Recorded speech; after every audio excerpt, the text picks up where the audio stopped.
más, que Dios les bendiga, líderes y lideresas de células juveniles.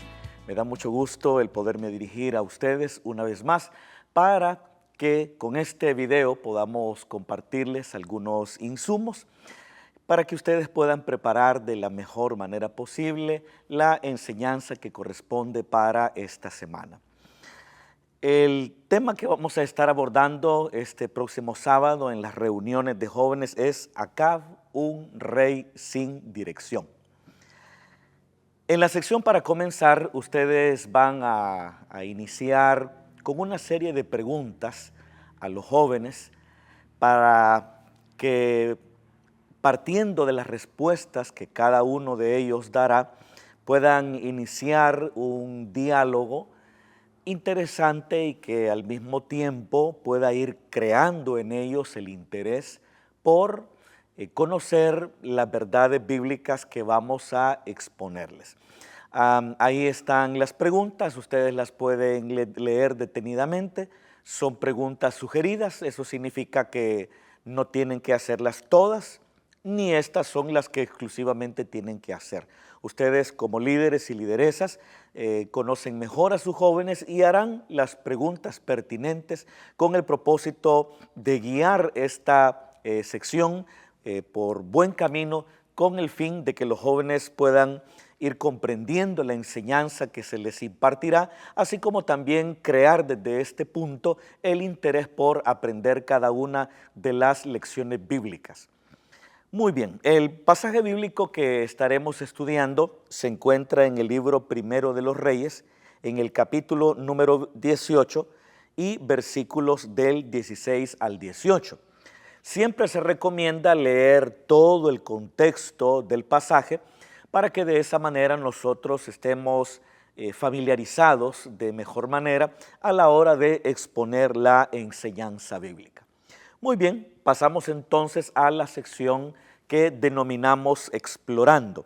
Y ahí vamos a encontrar el punto número 1 que dice: Acab no comprende la magnitud del problema.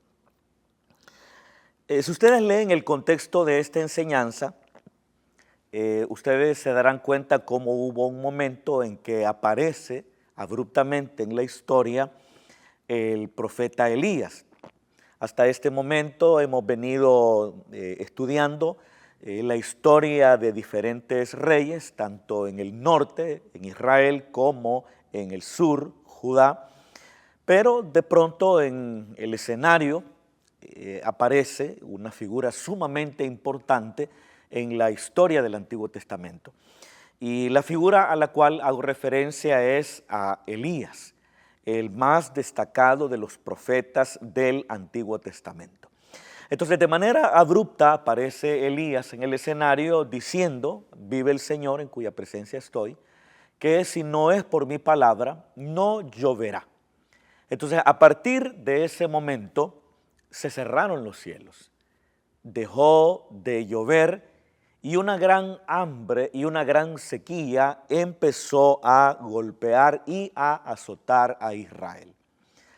La razón por la cual llegó esta sequía era a causa que el Señor estaba muy molesto con Israel y sobre todo con su rey, debido a que él había permitido que la religión falsa de los Baales estuviera cobrando mucho terreno en Israel.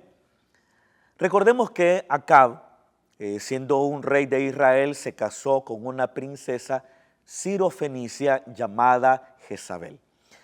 Entonces Jezabel era una fiel adoradora de los Baales. Entonces, al convertirse en la esposa del rey de Israel, ella empezó a promover desde su posición el culto a Baal. Pero Jezabel no solamente se conformó con impulsar desde el poder, desde su esfera de influencia, el culto a los Baales, sino que también empezó a perseguir de manera sistemática a los auténticos profetas del Señor. Porque cuando nosotros leemos sobre todo esta historia bíblica, nos da la impresión de que Elías era el único profeta que se encontraba ejerciendo su ministerio en los días oscuros de Acab.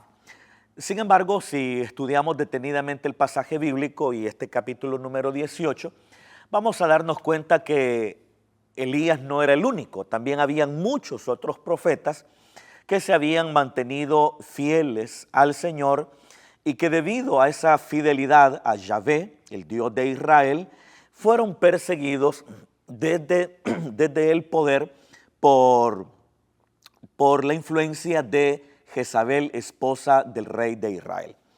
El hecho es que vino una gran sequía sobre Israel. Y ya para entonces habían 3 años y medio que no había llovido sobre la tierra. Entonces Acab mandó a uno de sus criados, Abdías, un hombre que era temeroso de Dios, lo envió para buscar pastos, para buscar agua para sus animales, ya que ellos estaban preocupados que ante la ausencia de pastos, ante la ausencia de agua, sus bestias y sus animales podían morir. Y eso hicieron. Abdías y Acab se dividen el territorio de Israel y Acab empieza a buscar por un lado y Abdías empieza a buscar por otro. Pero es acá donde tenemos que poner de relieve lo que dice la división, la primera división. Acab no comprende la magnitud del problema. Definitivamente Acab entendía que el problema era grande. Quizá el problema no era tanto que no comprendiera la magnitud del problema, sino que lo que él no comprendía era la razón del problema.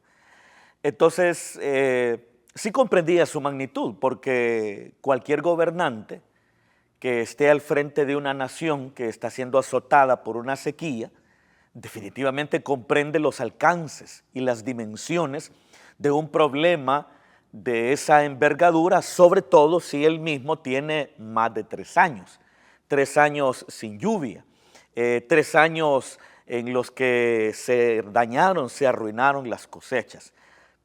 Entonces Acab comprendía sin ningún problema la magnitud del problema.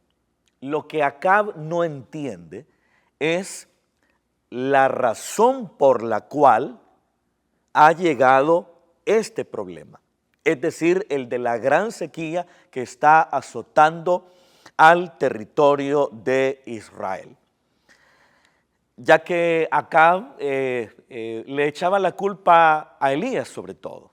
Realmente Acab pensaba que el responsable, el culpable de todo lo que estaba pasando, y eso lo vamos a ver más detenidamente en el siguiente punto, pero Acab pensaba que el problema era Elías, el profeta de Dios. Es decir, que el problema de la sequía, de la falta de lluvia, era Elías. Esa era la creencia de Acab, razón por la cual él envió a mensajeros por muchos reinos, con el propósito de buscar a Elías. Y ustedes, si leen el capítulo número 18, se van a dar cuenta en una conversación que tiene Abdías cuando se encuentra con Elías, se darán cuenta que Abdías le dice a Elías: Acab te ha andado buscando por todas partes, te ha andado buscando por diferentes reinos y ha hecho que muchos reyes juren de que tú no estás con ellos. Los ha hecho jurar de que ellos no conocen tu paradero. Entonces, Acab, si bien comprende la magnitud del problema, no obstante, hace responsable del problema al hombre de Dios y no se da cuenta que era él, junto con su esposa, quienes habían traído este verdadero problema que estaba afectando a Israel. Esta parte de la enseñanza nos muestra un elemento muy importante y que es característico de la vida de los seres humanos. Y es que normalmente tenemos la tendencia a buscar responsables afuera.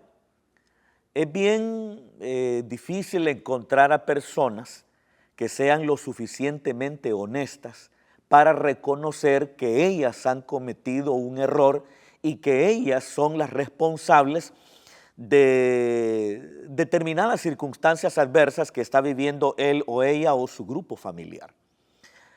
Entonces así habrá posiblemente muchos jóvenes que han vivido vidas desordenadas, que han vivido vidas al margen de la voluntad del Señor, que han tomado decisiones que son contrarias a los designios divinos, y estas decisiones han traído como resultado situaciones difíciles, situaciones amargas, algunas veces vergonzosas. Pero muchos de estos jóvenes, aun cuando han vivido al margen de la palabra del Señor y han tomado decisiones irresponsables que, como ya dije, han traído consecuencias difíciles, consecuencias dolorosas, muchos de ellos prefieren mirar hacia otro lado, hacer responsables a sus hermanos, a sus padres, a sus compañeros de trabajo, a sus compañeros de estudio, a sus vecinos, en fin, cualquier otra persona que no sean ellos mismos. Es decir, están dispuestos a trasladar la culpa de las situaciones adversas que están viviendo a cualquier otra persona en lugar de reconocer que ellos son los responsables de estas situaciones adversas que se están viviendo. Acab comprende que la sequía es un problema de proporciones mayúsculas. Definitivamente, como rey al frente de la nación, lo comprende perfectamente. Y como rey responsable de una nación va buscando algunas soluciones y alternativas para aminorar el impacto de esta sequía, por lo menos en sus bestias, en sus animales.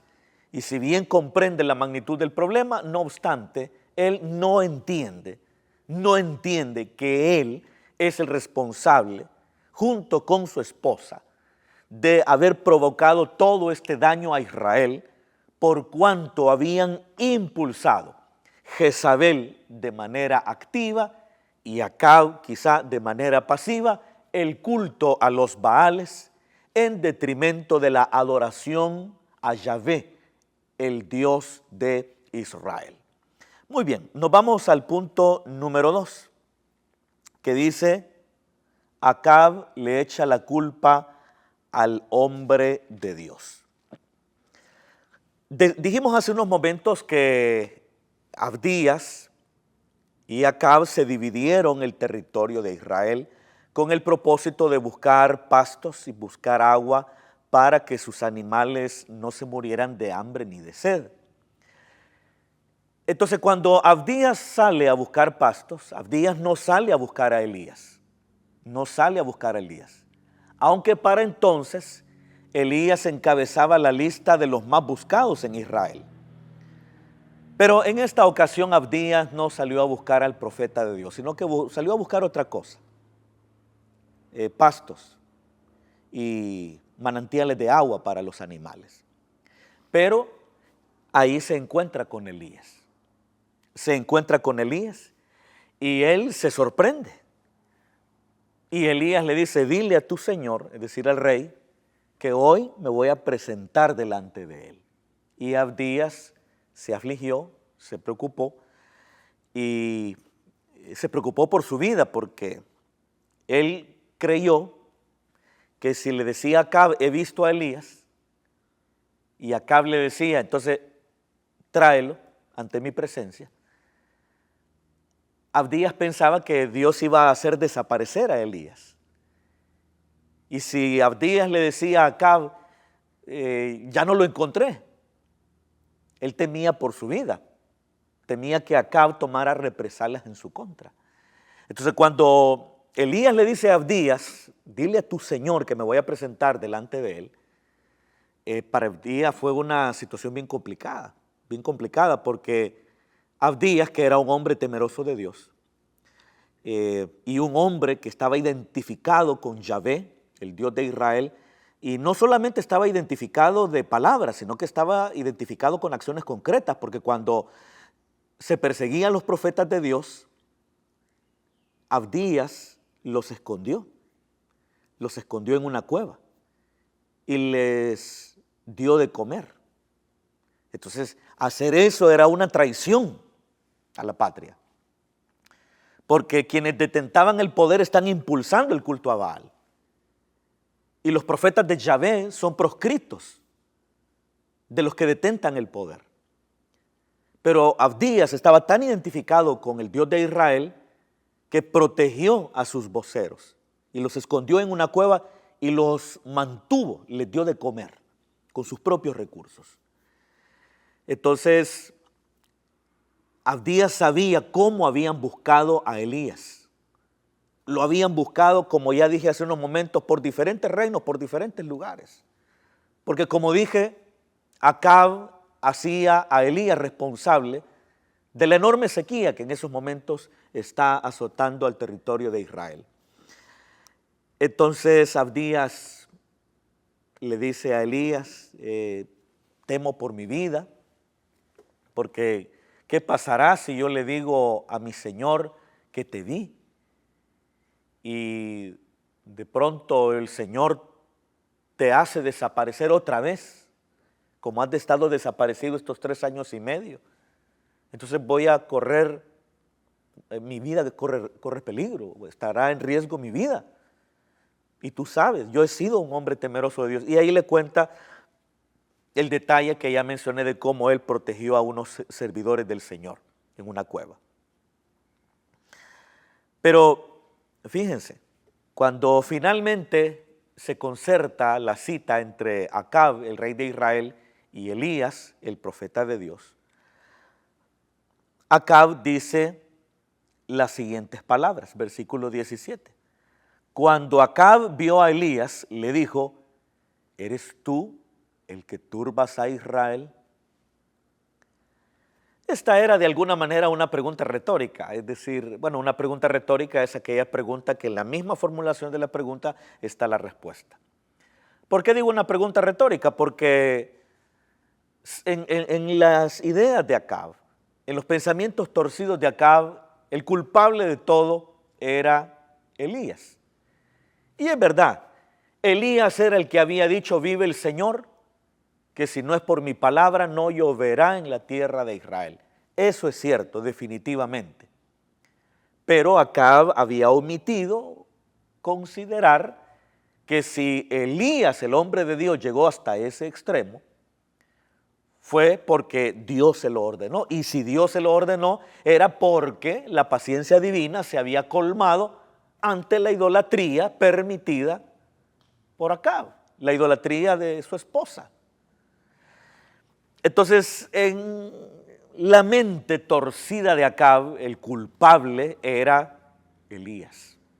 Y por eso le dice, ¿eres tú el que turbas a Israel? Y aquí nosotros aprendemos lo que mencionamos hace algunos momentos.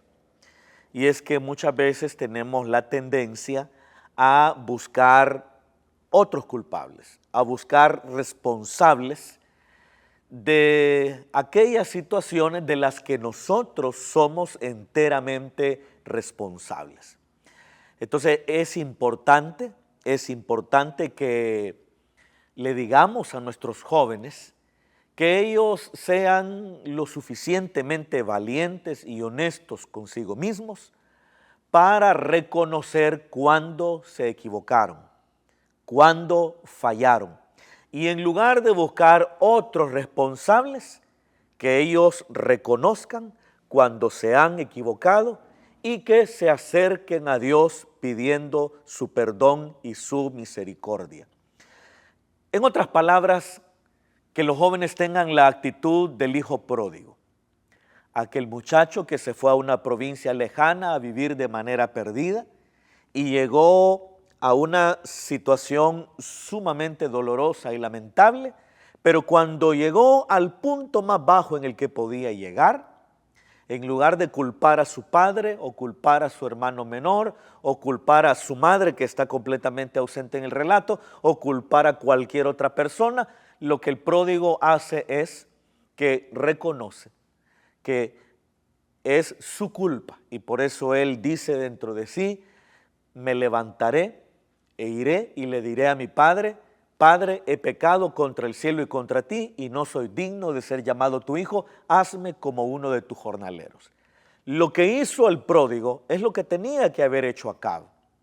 Lo que hizo el pródigo es lo que tiene que hacer todo joven, reconocer sus pecados y reconocer su responsabilidad de todas aquellas cosas de las que son enteramente responsables.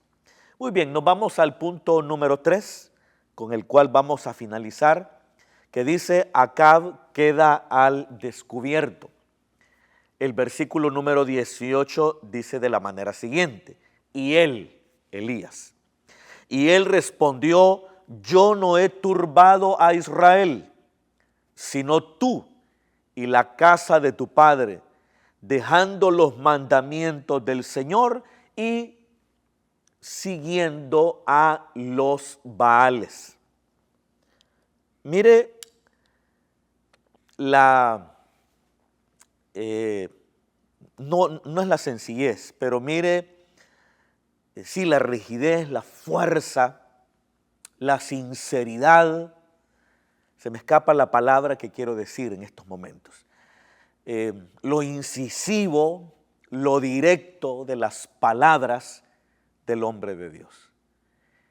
Para Elías no cabía la menor duda de que él no tenía la culpa de todo lo que le estaba pasando a Israel.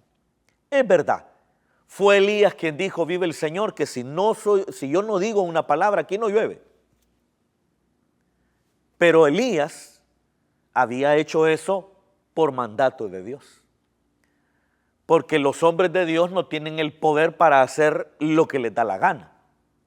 Y el poder de Dios no está para actuar de manera servil a favor de aquel que lo posee.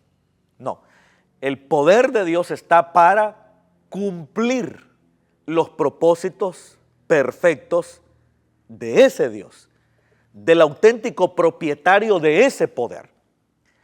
Entonces, no fue que Elías se levantó enojado, se levantó molesto con Acab y de repente de la nada se le ocurrió a él decir que ya no llueva 3 años y medio, ¿verdad? No fue así. Ahora, que pudieran haber seres humanos tan caprichosos como el que acabo de describir, no lo dudo. Pero no fue así. No fue que Elías se despertó de mal humor y molesto con Acab, molesto con Jezabel, molesto con Israel, y quiso que una gran sequía azotara a la nación. No fue así. Lo que hizo Elías lo hizo por orden de Dios. Y él dijo, no va a llover sino por mi palabra. Y se cerraron los cielos, pues. De hecho, ya en el Antiguo Testamento, en la ley de Moisés, se había dicho que el Señor, y se usa esta frase, voy a convertir a los cielos en cielos de bronce. Entonces esa frase, cielos de bronce, hace referencia a las sequías que vendrían si Israel se apartaba de Dios.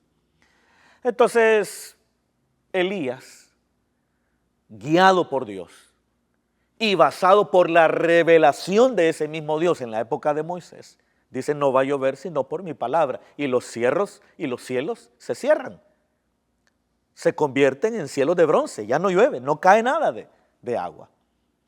Entonces Elías sabe que la culpa no es de él, que la responsabilidad no es de él, que si él llegó a este punto es porque Dios se lo ordenó. Y si Dios se lo ordenó es porque Acab y toda su casa había colmado la paciencia de Dios, impulsando el baalismo y persiguiendo a los auténticos profetas del Señor. Entonces Elías está bien ubicado y él sabe que la responsabilidad no es de él, sino que es de Acab. Y acá tenemos que mencionar otro detalle, y es que Israel, desde que se separó de la casa de David, siempre se caracterizó por ser un reino idólatra. Recordemos lo que aprendimos hace ya varios meses acerca de la división religiosa que provocó Jeroboam después de la división política de Israel. En Israel, es decir, el reino en el que era gobernante Acab, estaban los becerros, el becerro de oro en Betel y el becerro de oro en Dan.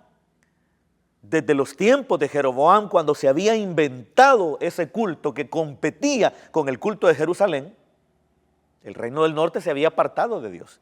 Y por eso acá Elías le dice tú y la casa de tu padre, haciendo referencia a que la dinastía de Acab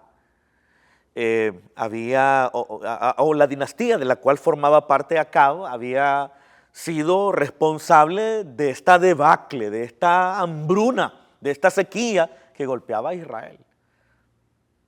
Y por otro lado, el hecho de que se haya casado con una mujer sirofenicia y que está impulsando un culto pagano de origen cananeo. Bueno, ¿quién era el culpable? El culpable era Acab. ¿Y qué hace el profeta de Dios? Lo que hace el profeta de Dios es que se lo dice a Acab en la cara. Y le dice, yo no soy el que ha turbado a Israel.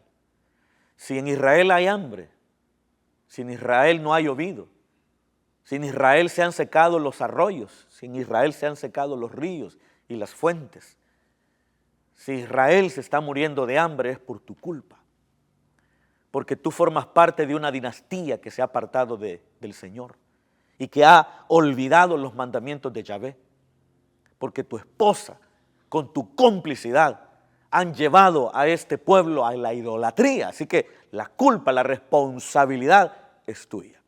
Es confrontado directamente Acab con la palabra del Señor. Entonces, en más de alguna oportunidad, nosotros seremos confrontados con la palabra de forma clara y de forma directa.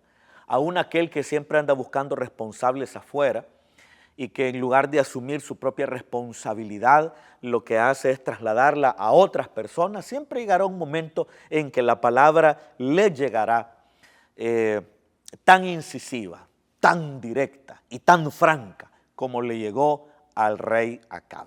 Pero Acab fue un hombre que nunca comprendió, que nunca entendió y siguió viviendo siempre al margen de la voluntad del Señor. Pero qué importante es que la palabra de los hombres de Dios, de las mujeres de Dios, sigan confrontando a este mundo y sigan mostrando a este mundo que el problema es el pecado. El problema es que nos hemos apartado del Señor. Muy bien, a manera de aplicación, creo yo que pues, no va a ser difícil que ustedes puedan encontrar una aplicación apropiada, una aplicación que sea de mucha utilidad. Básicamente lo que hemos aprendido acá en esta enseñanza es que el pecado trae consecuencias. La sequía era una consecuencia del pecado de la idolatría. Entonces el pecado trae consecuencias. Otra aplicación importante es que debemos de reconocer nuestros pecados. No debemos de culpar a otros. No debemos de trasladar la responsabilidad de aquellas acciones de las cuales nosotros somos enteramente responsables, sino que, cual pródigo, debemos de reconocer nuestros pecados y acercarnos delante del Señor humillados y pidiendo perdón y misericordia. Y tres, que siempre habrá quienes, siendo responsables, no obstante, optan por seguir culpando a otros, pero eso será un error fatal, ¿verdad? Como fue el caso de Acab. Acab no reconoce su responsabilidad, aun cuando fue confrontado de manera directa por el profeta de Dios. Pero si hay un joven que reconoce sus faltas, si reconoce que ha pecado, bueno, y se acerca delante del Señor pidiendo perdón y misericordia, ¿qué dice la Biblia que le pasará? Que el Señor le perdonará y le limpiará de todo pecado y de toda maldad. Bueno, espero yo que esta enseñanza les sea de mucha utilidad a cada uno de ustedes. Estudien con anticipación la guía, el pasaje bíblico, su contexto, y pueden ver este video a través de las redes sociales una y otra vez hasta que puedan dominar de la mejor manera este tema. Por mi parte ha sido todo por hoy y les deseo mucha bendición de parte del Señor para esta semana. Será entonces hasta la próxima, que el Señor les bendiga.